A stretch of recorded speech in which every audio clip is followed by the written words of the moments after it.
Ito na yung room number 4. Ano na to bale? Second round na to bale. Pinaulit ko lang ang pintura dito para maging smooth. So, ginawa natin ngayon dito, pagkatapos ng gawin, actually hindi pa tapos ongoing, sinesara na natin yung pintuan, bintana. Para lahat ng mga alikabok di makapasok. So, yung lahat ng mga drilling na gawa na dito. So, hopefully maging mas glossy ito. Yung CR ni skip kasi may mga gamit. So, babalikan ko to.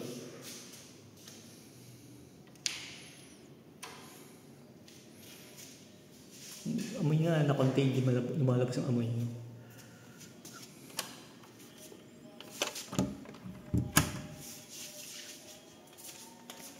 Ito magamit sa room number 4. Yan, hindi magawa, hindi mapinturahan kasi walang lugar. Ito yung higaan ng room number 2. Hindi rin ma-varnishan, walang lugar.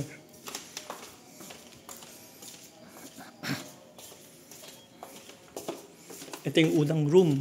Naging tambakan ng gamit ngayon, diba? So, kailangan ayusin pa to. Aircon, kailangan ayusin to. Ito mga finish ito, kailangan ayusin din. Actually, nasalpak ng aircon. Dapat naayos tong finish before sinalpak ang aircon. And hopefully, kaya nilang ayusin pa rin kahit nasalpak ng aircon. CR, yung number 1, kailangan ayusin to. Kailangan mas maging pino yung finish. Mas maging smooth. So far, leaking, wala naman na mapansin.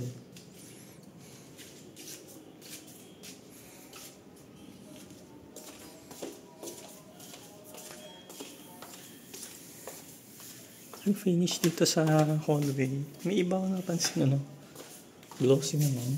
So may iba, medyo magaspang talaga. Ito na yung room number 2. So, pin-prepare to para mapipintura. I-repaint din to actually. Ayusin para maging mas glossy. Ito yung mga gamit ng kapatid ko. So, nandiyan pa, ang dami. Ayan, ito yung pin-prepare bali to. So, bavarnish yan and then pipinturahan.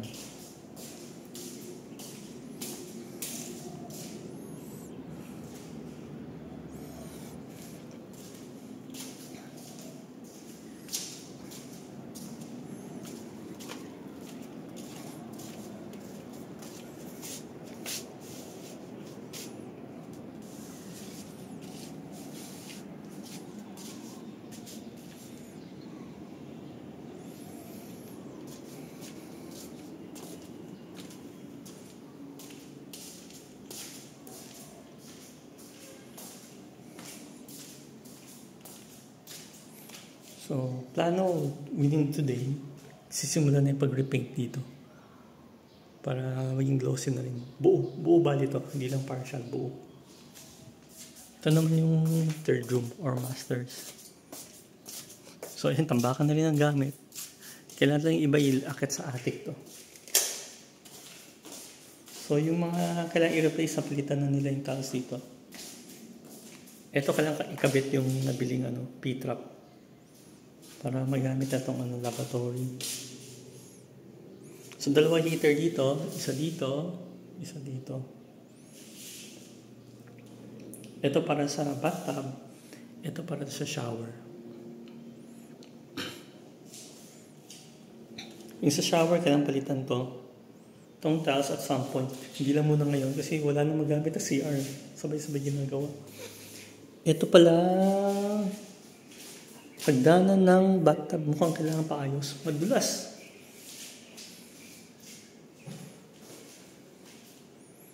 So, may isang portion siguro dito kailangan palitan ng medyo mas hindi ito nakadulas. So,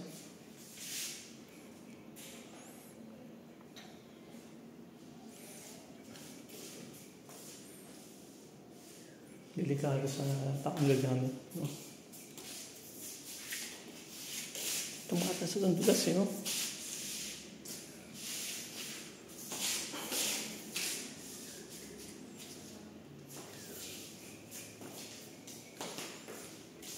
Itong attic, ilang days ang hindi nagagawa to. Walang gumagalaw. So, So lahat nag-focus dito sa baba para lahat ng mga ingay magawa itong mga nakarang araw.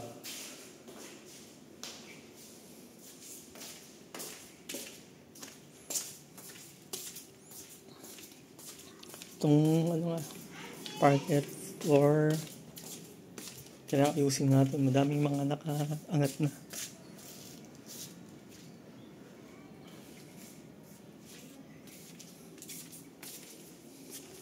Itong mga gamit na dapat itapon.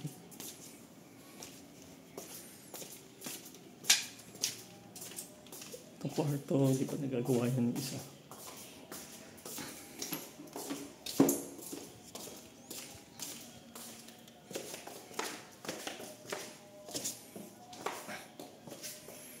Definitely, ito kailangan ulitin itong itaas, no?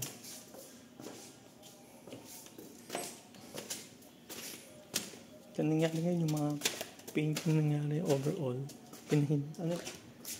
Nag-change na yung mga plano kasi nagkakaroon ng malaking rework eh. Sayang pintura, sayang yung labor.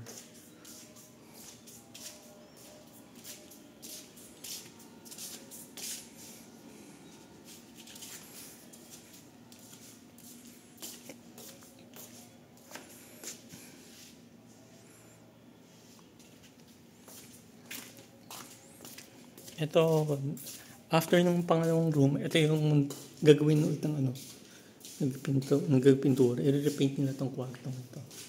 Kasi may portion din na magaspang dito. So, kaya medyo magulo. After repainting, around 2 days hindi gagalawin.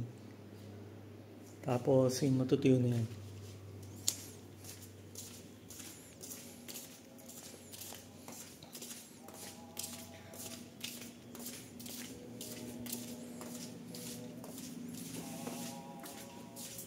Siya naman yung study room.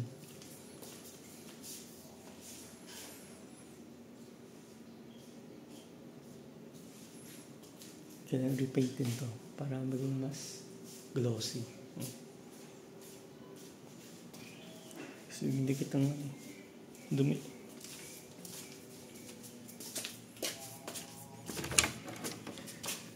Ito yung CR sa ground floor.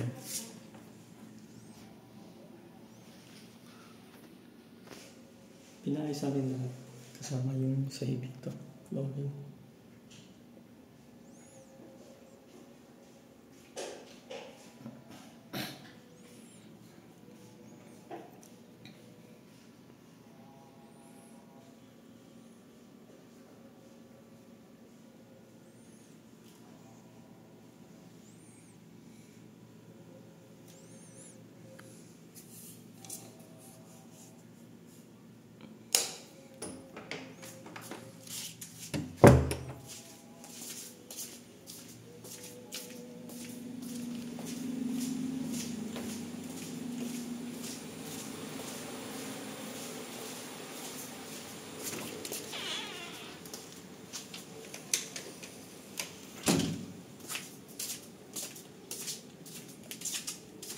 Ito naman yung isang kwarto na ginagawa nila.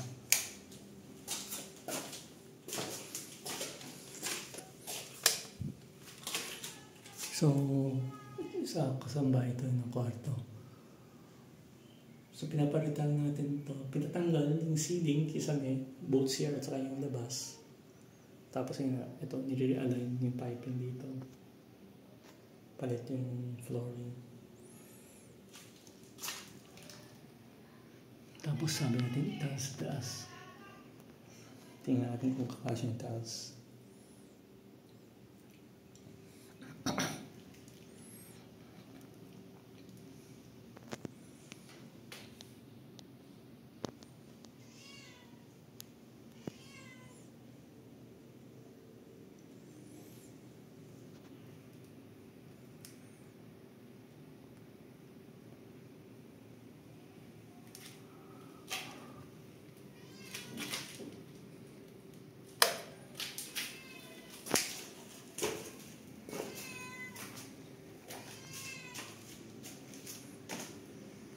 Ito talaga ang ceiling fan to. Banding gitna.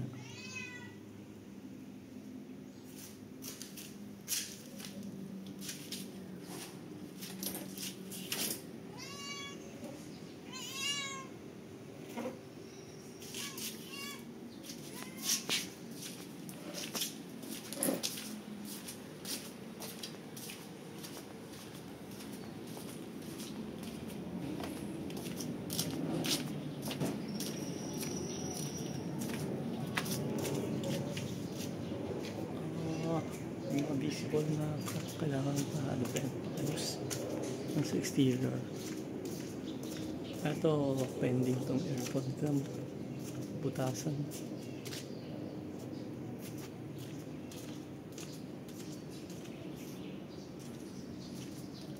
Itong CR.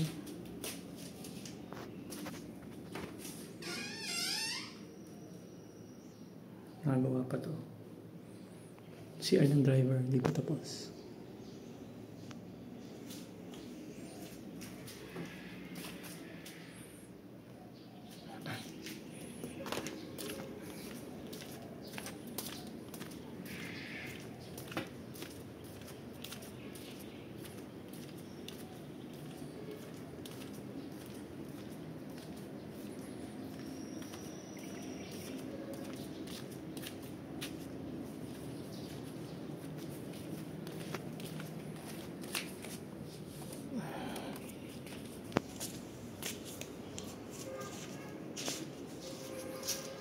Finish, kailangan ayos pa yung finish. Cracks. Crack dito. Hindi pa naayos ang crack. Crack.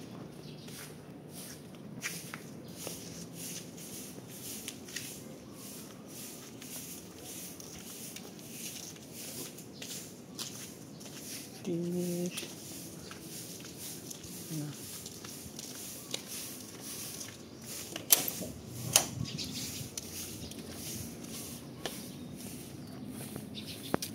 Ayan, may mga finish ka nang ayusin. Sira na kasi. May mga crack ka nang ayusin to. Ito hindi na kasama sa scope.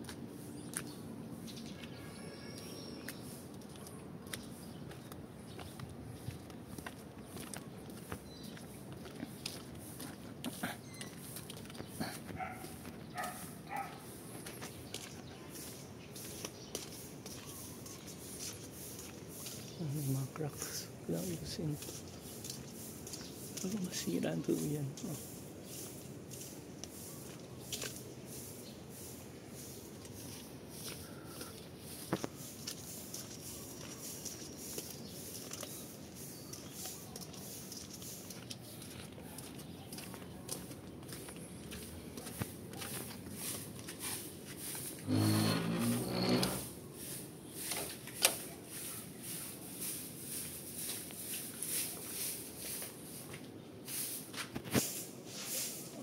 Ayusin yung pinto.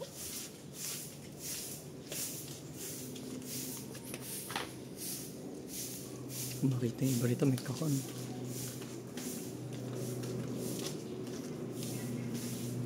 Ito ka lang pinturahan nito bago ito yung ang alawan ng mga lock.